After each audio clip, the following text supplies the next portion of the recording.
Viva Pit Señor Santo Niño! Nakisaya si Mayor Joey Belmonte sa selebrasyon ng kapistahan ng Santo Niño, patron ng Bagubantay.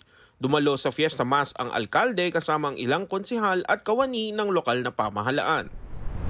Una nang nagdaos ng 3 araw na misa ang Quezon City Government sa pagdalaw ng mahal na Santo Niño ng Bagong Bantay sa QC Hall. Una ka sa serbisyong QC. Dumalo si Mayor Joey Belmonte sa ginanap na mentorship money market on wheels ng Go Negosyo. Ito ay para sa mga aspiring entrepreneurs at negosyanteng nais mapalago ang kanilang mga negosyo. Nagtanim ng 85 tree seedlings sa 85 open spaces ang Q-Citizen sa pangunguna ng Climate Change and Environmental Sustainability Department. Ang QC's 1 Million Tree Program ay inisyatiba ni Mayor Belmonte upang mabawasan ang epekto ng climate change. Nagsagawa ng libreng cataract screening ang lokal na pamahalaan katuwang ang Philippine Medical Society of Northeast Florida Incorporated para sa mga residente ng District 3. Palengke QR ready na sa Project 4 Public Market at 7 pang palengke sa lungsod. Mas mabilis at convenient na ang pamimili sa mga palengke hatid ng Palengke QR PH na naglalayong isama ang market vendors at maging mga tricycle operators and drivers association sa digital payment ecosystem. Ginagamit na ng Parks Development and Administration Department ang treated wastewater sa paglilinis at maintenance activities ng parke. Ito ay bahagi ng pagpapatupad ng sustainable practices at paghahanda sa El Niño phenomenon sa lungsod. Tara na sa 2024 QC Bazaar kung saan tampok ang iba-ibang natatanging produkto at culinary delights mula sa 30 QC-based food merchants. Nakipagpulong si Mayor Joey Belmonte sa Department of Environment and Natural Resources para paigtingin ang mga programang pangkalikasan at disaster resilience. Bida ang mga storybook at documentary films ng grade 11 at 12 students ng Eugenio Lopez Jr. Center for Media Arts Senior High School sa ginanap na Libro Exhibit at Docu-Festival. Isang orientation seminar ang isinagawa ng Quezon City Public Library para sa mga kabataan at kanilang magulang na sasailalim sa The Joy of Reading and Learning Reading tutorial.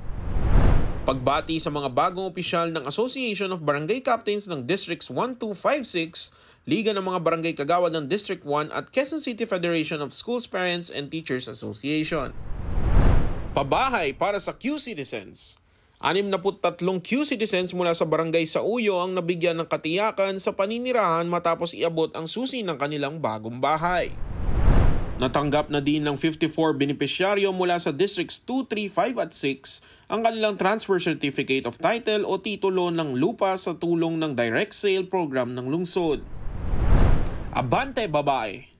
Highlight sa pagpupulong ng lokal na pamahalaan, Tandang Sora Research Team at Art Lico ang itatayong Tandang Sora Women's Museum sa lungsod bilang pagkilala kay Tandang Sora at sa bawat kababaihan sa buong bansa.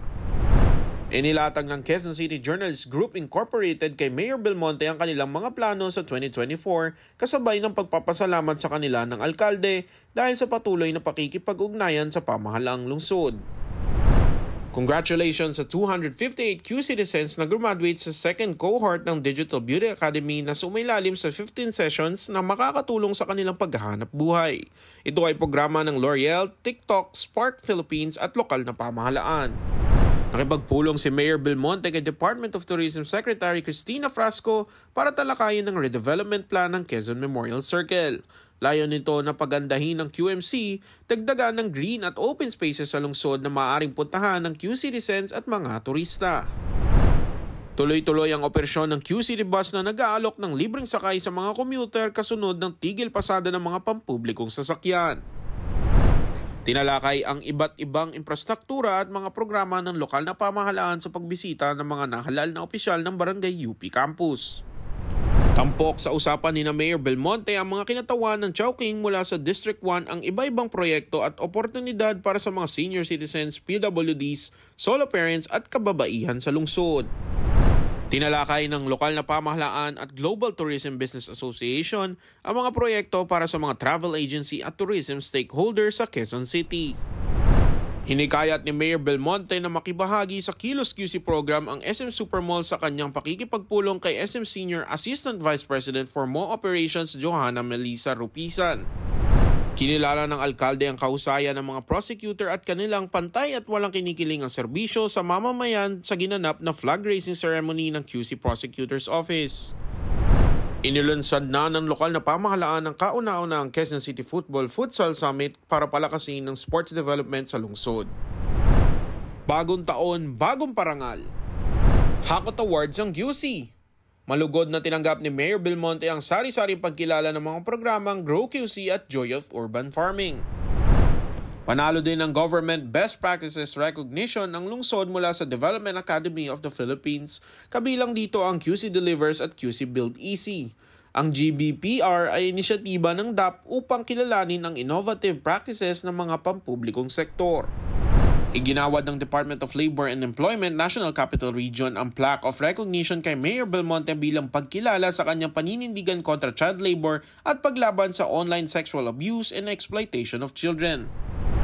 Formal na tinanggap ni Mayor Joy Belmonte at Vice Mayor Gian Soto ang 2.3 million pesos na Seal of Good Local Governance check at plaque mula sa Department of the Interior and Local Government. Ang pondong natanggap ay gagamitin sa mga proyekto ng lungsod.